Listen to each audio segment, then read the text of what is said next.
Okay, everyone. As promised the other day, I would go live with doing the stained glass effect on my emu eggshells. What I'm working on right now are two emu eggshell nightlights, and I'm also working on a large painted emu eggshell, complete the eggshell, the whole egg, that I'm going to turn into a lamp with stained glass. I've already got some stained glass color in one where I was just testing to make sure it would work. Now I have to do the rest. And as you can see, I've already started on this cross. But I'm going to work on the cross, that skull, and the large egg that I showed you just a second ago. What I use are these bottles of gallery glass, and that's the name brand, I'm guessing. I'm still not sure if it's an enamel or an acrylic, but it doesn't matter because it works, and that's what I use. There are other items out there that I have experimented with, and so far this is the most user-friendly that I've been able to work with. Okay, now let's get started, I guess.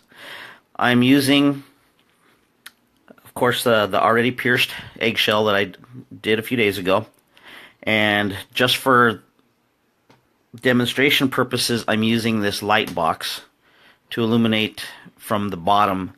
That way the shadows doesn't block you from seeing what I'm actually doing on this. Without the light box, there's too much shadows from my hands and everything. You don't get to see really where I'm putting in the paint. Alrighty, if I start getting sniffly, I apologize because my allergies have been really bad. I'm not normally a mouth breather, but when your allergies are like mine, sometimes you are. And on occasion you might hear me slurping something. It's because I'm drinking my afternoon coffee. Ah, tastes delicious. Okay, so anyways, let's get started with the color. I'm going to use rosy pink, and I'm going to fill up one of these gaps on the cross. And you can see that I'm just going to press some out to make sure that no air bubbles come out of the tip before I put it on the eggshell, because it's a real pain to get out those air bubbles once they're on the eggshell. So you can see I'm getting the paint out, and I'm seeing what the consistency is so I know how much pressure to apply onto the eggshell piercing. So what I do is I start with the very, very tips of the piercing first.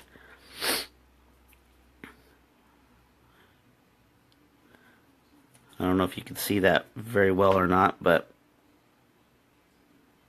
I did the 3 tips, and you can see I used just enough to fill up the tips and round them off.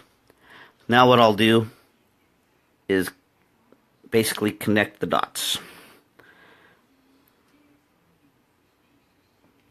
And I don't need a lot here. Basically all I need is just enough to cover the wall of the piercing. So you can see how the walls now have that paint. And then I use surface tension to just squeeze out a little bit of paint, and then I draw it across the gap, and then there you go, it filled up the gap. Now I have this little lamp here on the side, also for demonstration purposes. What I like to do is make sure that there's a consistent thickness on the paint. So right now I can tell you just from experience that that is way too thin. Once it dries, you might not even see any color on it. So I'm going to have to add some. What I'm using this lamp for on the side is to shine it through so I can see where it's thick and where it's thin, and I know where to add some paint. Sometimes I don't even need to add paint. Many times it's just too thick on one spot and too thin on another. So I can get my toothpick and just draw it out to fill up the thin spots.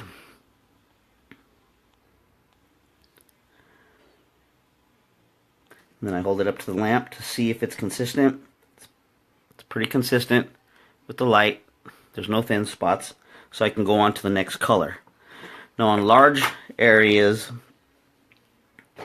you want to be really careful on moving to different colors before it's dry, because obviously with the curve and radius of the shell, it's going to want to puddle at the lowest point because of gravity, of course. So a lot of times what I will do is I'll use the 4 points of the eggshell, and I will do one here, let it dry, and then I'll work on another one, let it dry, work on another one, let it dry, and so on, instead of trying to do the whole thing all at once, because it inevitably wants to puddle down. I'm okay to go ahead and do these next 3 piercings, and I just need to figure out what color I want to use. I think I will use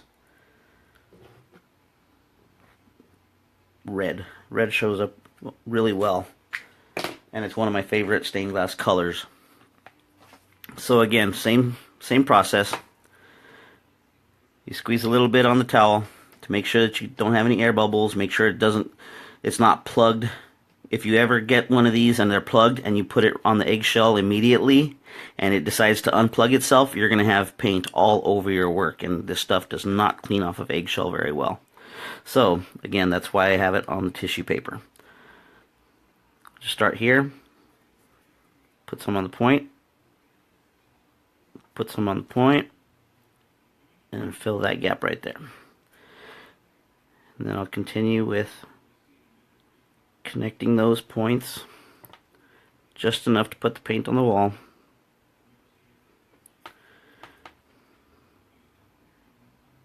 Okay, so now the walls and all 3 points have paint. Again, I'll use the surface tension. Squeeze out a little bit of paint, don't go too fast, and then slowly close that gap. And there you go. That's got red paint on her. Now I can see it's not showing up very well, I don't think.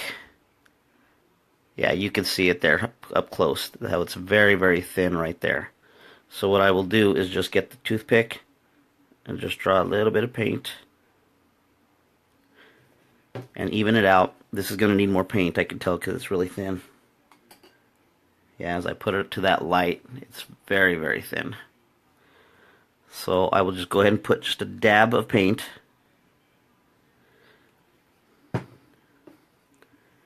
And then spread it out so it's even.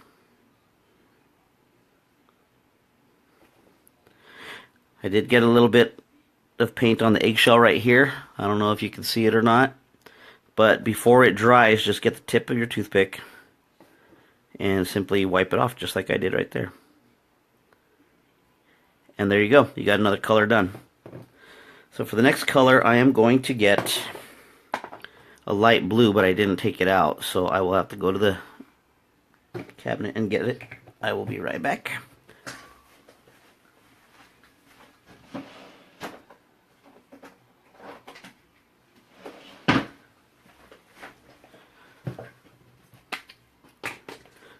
Okay, so here I am again. Got the light blue. Gonna squeeze some out of the bottle. Make sure there's no bubbles in it. And I know this is getting monotonous, but again, just put some paint on the tips.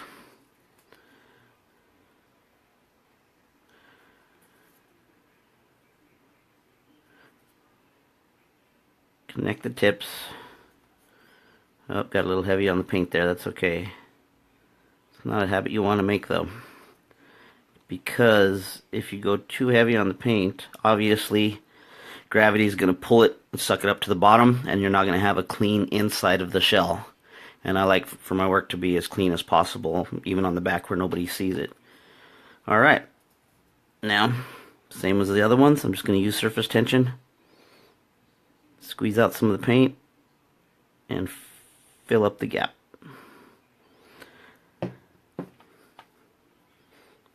I got some paint on the edge of the shell right here. I'm going to want to clean that up. Now, as dark as the shell is and as light as the paint is, I could probably let that dry and you might not even see it, especially after painting it with gloss coat when everything is all done. But I just don't like a sloppy piece of work, so I'm going to clean that off. Now again, I'm going to take it to the light, and I'm going to see if there's any thick and thin spots, and yes, again, it's very thin, which is okay. It's better to be safe than sorry. You can always add more on and spread it out. It's a lot easier to do that, because if you put too much right away, It's a lot harder to clean up a mess than to add more paint. Alright, so that's as much as I want to do with that one because I need to let that dry. So what I use is just, like a shim. I'm using a nightlight here because it has different variations of height. That one is going to let that dry nice and level. There are some that would need to be at a lower spot, so I can use that. It's lower, some need to be higher, so I'll use that. Just different things. Anyways, I'm going to set this aside so it'll dry, and I'm going to start working on the next one. I'm going to go ahead and work on the sugar skull. Now the sugar skull has all rounded corners for the most part, except for like the nose and the diamond. So you don't necessarily have to focus on putting a dab into the points of anything that has rounded spots like the eyes, which are the flowers, and these things up here. These, of course, are very pointed and very narrow, and those are always where you want to get paint first. All the narrow spots. I'm going to make a blue diamond here really quick. Again, even though I just used this blue bottle, I want to use the paper towel to spread some more on there, because every time you put it down, you have the chance of getting an air bubble stuck in there. And air bubbles are the worst things you can do for this. Now, because this is such a small cavity, you don't have to be as careful with it. You can just put it in there, boom, it's done. Got a little bit too much on there, so I want to clean that off.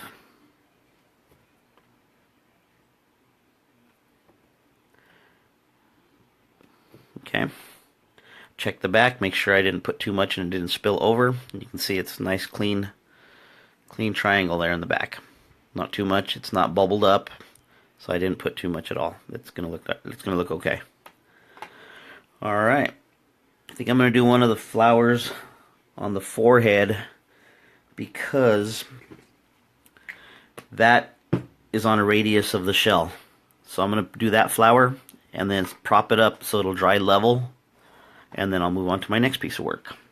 That's the nice thing about doing these shells, is you can work on several at a time, because if you're just working on one, it's going to get real monotonous just waiting and waiting and waiting for the paint to dry so you can continue.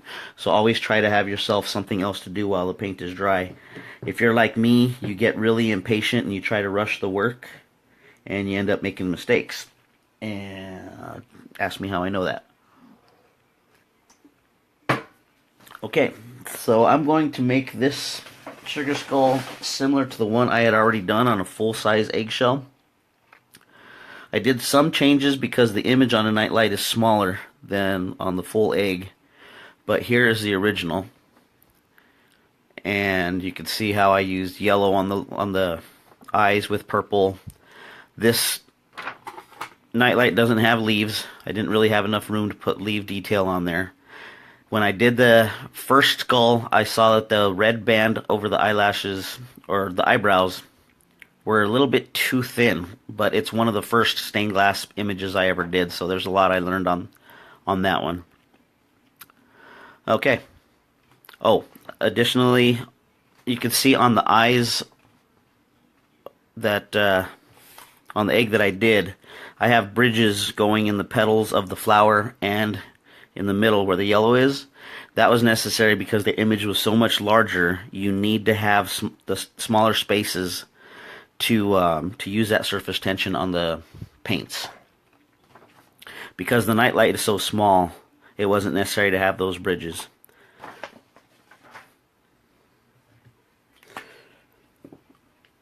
Alright, I'm going to go with orange, because that's what I used on that flower on the skull, and it looked pretty decent. Like always, spread a little bit out on the paper towel. So you can see how much came out on that one squeeze. I'm really glad I did that on the paper towel and not on the egg, because I would have had way too much paint. This is a small spot, and I don't really need a lot of paint on there. So here's something else you could do when you're working with a small area. You can just fill up a little bit and then use the toothpick to spread it out. Boom, there you go. That's what you could do with extremely small areas like that one. The two outermost petals on that flower are also really small, so what I think I'm going to do is just spread some yellow out onto the paper towel. Again, make sure there's no air bubbles in there. Okay, yeah, it looks pretty good. And I'm going to use the toothpick to just grab some, get a ball of it there, the end of the toothpick, and then put it inside that petal. And there it is. Same thing with the other one that's on the outside of it. Grab a ball of paint, and there you go. Use a little bit too much there. So I'm going to clean some off. Make sure you clean your toothpick off really well, otherwise you're just going to end up spreading paint like I just did there. Take a look at the back. Okay, this one here could use a little bit more paint. It's kind of thin. So I'm going to just dab a little bit more paint there. And we're good. Okay, the remaining piercings are large enough to where I can go ahead and use the bottle. So I want to squeeze some out on the towel, make sure there's no air bubbles. I can't stress that enough. If you're getting tired of me saying that, I apologize, but it's very important to not get air bubbles in your work. If I get one here, I'll show you how I get the air bubbles out. But hopefully I won't need to. Okay, there's that.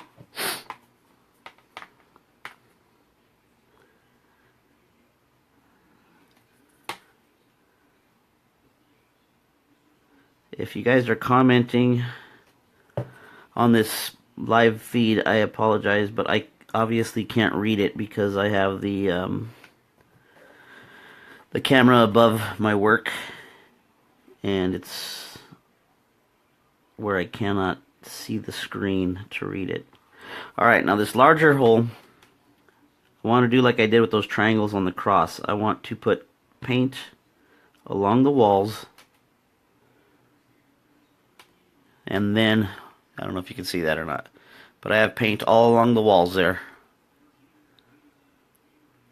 And use the surface tension. I got a bubble. Alright. So what I did that time was, instead of, when I put the bottle down, I just grabbed it and put it straight to the shell instead of squeezing some out on the paper towel. And this is exactly why you don't want to do that. So you have a bubble right there.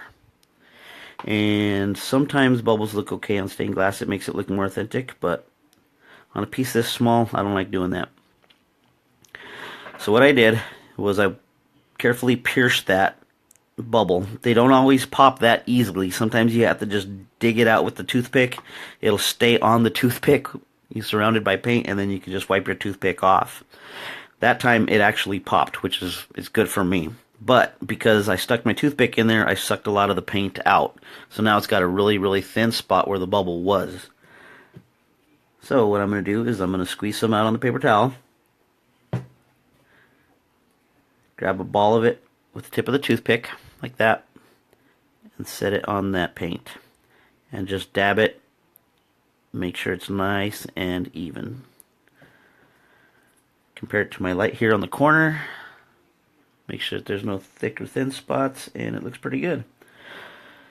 These piercings are probably small enough to where I could possibly set that there flat to dry, but I really don't want that yellow to start puddling up here on the bottom. So what I will do is I will set that aside and prop it up again on something so that it is nice and level when it's drying. Okay, so one flower's done. Now I will go to this big old monstrosity here. This one's fairly easy, but you can see there are hundreds and hundreds of holes, and a lot of them are really large. This is going to be a challenge when I get to those larger circles because I'm not quite sure exactly how it's going to take. Plus, this was one of the thinner emu eggshells that I had. Now, I built it up with a lot of paint. There's about 4 or 5 layers of paint, and there's a layer of clear on there. So I could build up the thickness of the shell, but it's still a lot thinner than normal emu eggshells. Excuse me. Alright, so squeeze that out on the paper towel, make sure there's no bubbles, and then just go into all these circles.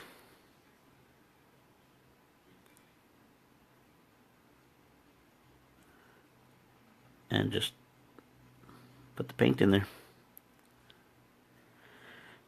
This one's a little bit trickier because since I'm working on a full shell, I can't really tell how thick I'm going with them. I'm just going by experience and by the feel of the paint, seeing how much it sticks up above the surface to see if I've got too much on there or not enough.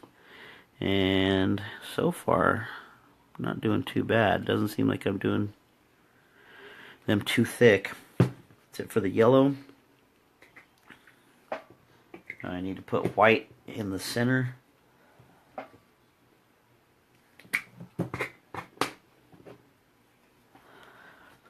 Okay, I'm going to squeeze it out on the paper, make sure there's no bubbles, and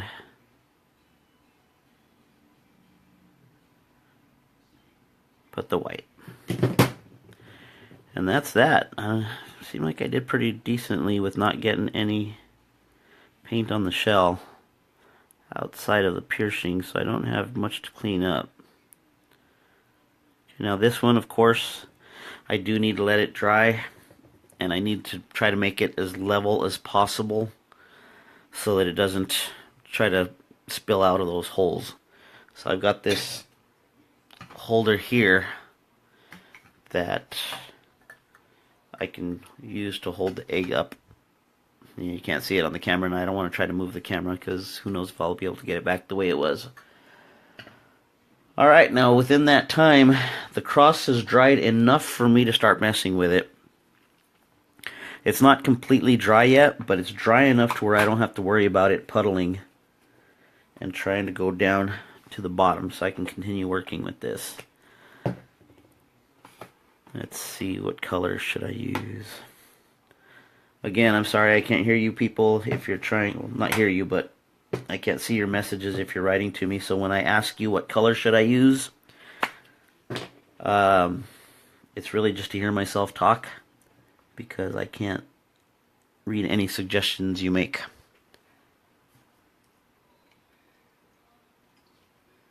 Alright, I'm going to go with green. Green, this paint is beautiful on stained glass effects that I do. I really love this color of green. So what I'm going to do is just, like before, put a dab of paint on the inside of the points. Connect those points and put paint on the wall.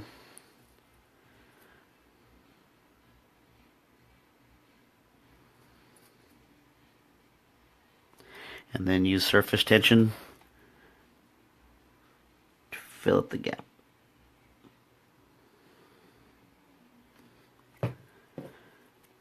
Now you can see there where I left some paint on the edge, but I'm just going to clean that up with a toothpick very carefully. Boom. Easy as that. And there's the back. See how it's coming out nice and clean.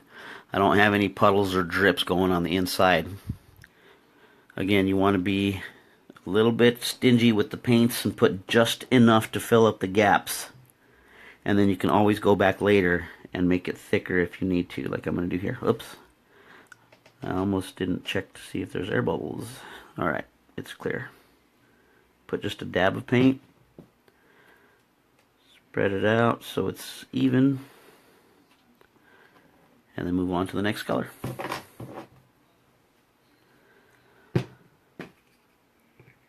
I hope this helps a little bit. The first video that I put on YouTube showing my technique on this was over a year ago, and I've learned a lot of what to do and what not to do, and I've been able to figure out some shortcuts to make also. So now it takes about half the time as it used to. My original video on YouTube shows that I did a clear layer first and then went after that with the color, and I used a paintbrush to do that. But once I found these bottles of gallery glass, what they call it, I found out I could just apply it directly to the piercings and not have to go through all that other hassle. But because I'm putting it directly from the bottle, there are a lot more risks involved as opposed to just brushing it on like before.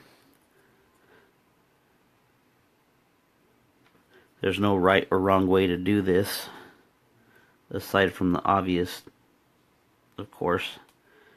But just do whatever feels right for you, and if it makes the effect that you want, well then you did it right. Alright, there's the white. Now that one's really globbed up on one end. I can see I put a little bit too much, but that's okay, because I could just spread it out and even it out a little bit, and it's a good consistent thickness there.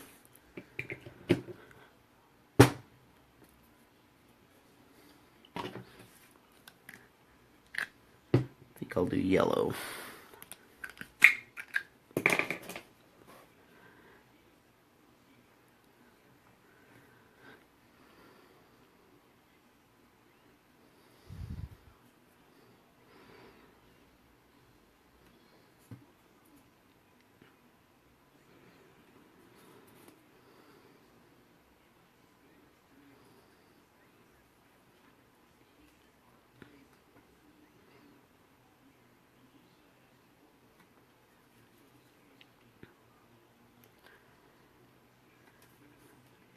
Another reason you want to do sections at a time is because the edge of the bottle here, or even here, if you're not careful, you can accidentally rub up against another color. So you can see there, if I'm going at an angle and I'm applying it, I'm not really noticing what's underneath. So it's possible to hit one of those piercings with the bottle and completely ruin your work. And again, anytime that you get some of this paint where you don't want it, it is really tough to clean up.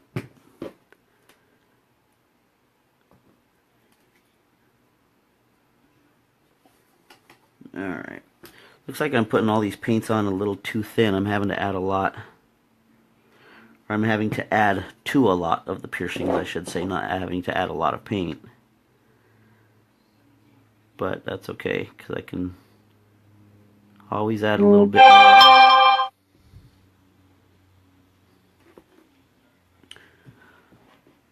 Alright, I'm going to do one more color on this, and then I think you folks will get the point of what I'm trying to do here.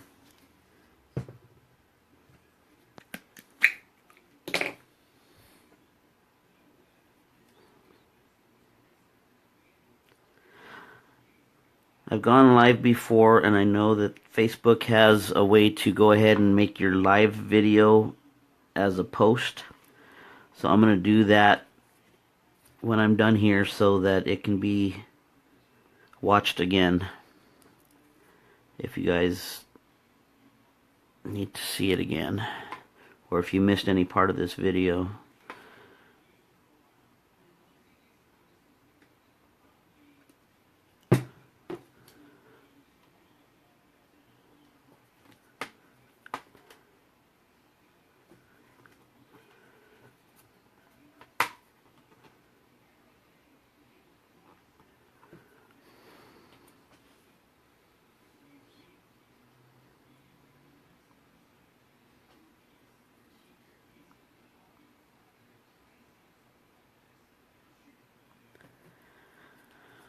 Alright, I've got the top part of that cross finished. Not finished, but got it done with paint. Set it there to dry. Now, of course, I can go back to the skull because that's dried enough. I think I'll go ahead and do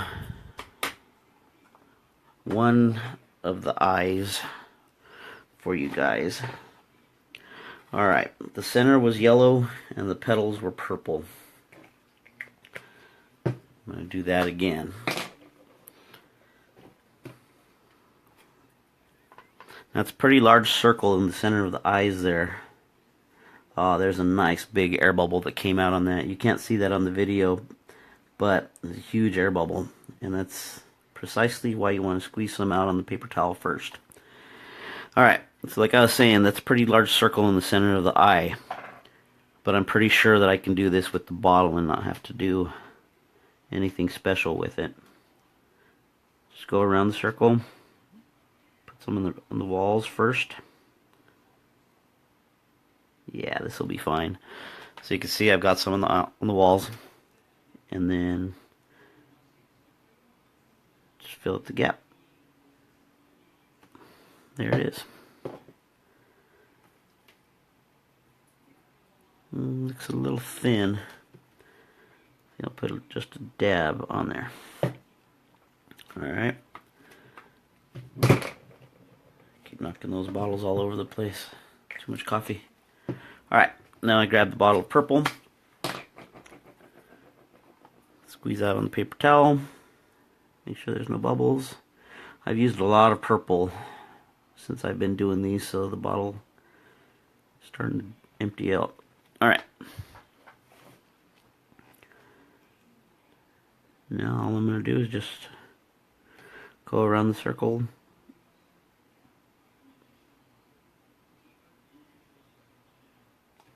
There you go. Now that's almost too thick.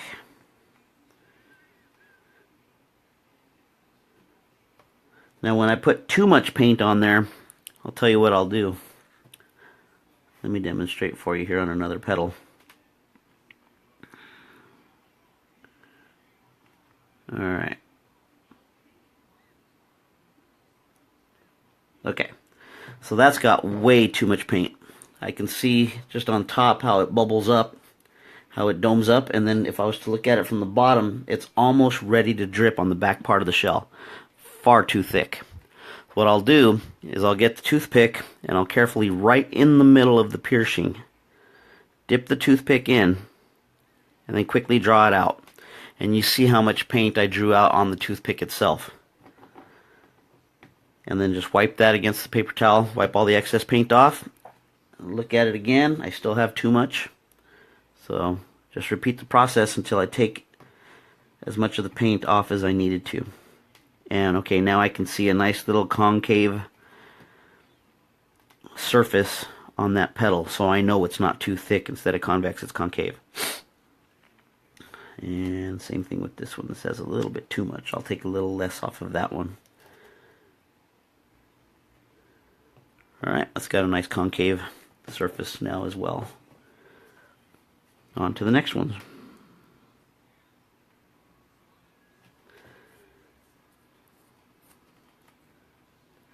Now, earlier when I was doing these other two, I found that I was having a hard time getting the paint to fill the gap with just one sweep of the paint, just going from front to back, front to back, front to back. I wasn't getting it to stick here. So I'm going to go ahead and go with what I used to do. Put paint along the wall. And then paint along the wall. Turn my piece around. Paint along the wall. Fill in the gap. Much faster and more precise that way, apparently. Some of them you don't have to do that. You can see on those yellow circles that I did on the full eggshell, I didn't have to do that because it was just a nice round shape. But these points, these flat sections on the inside of the petals are making it tougher to do. Just 3 more to go, and then I am going to sign off for you guys. Oops, almost got an air bubble in there. Forgot to put it on the paper towel.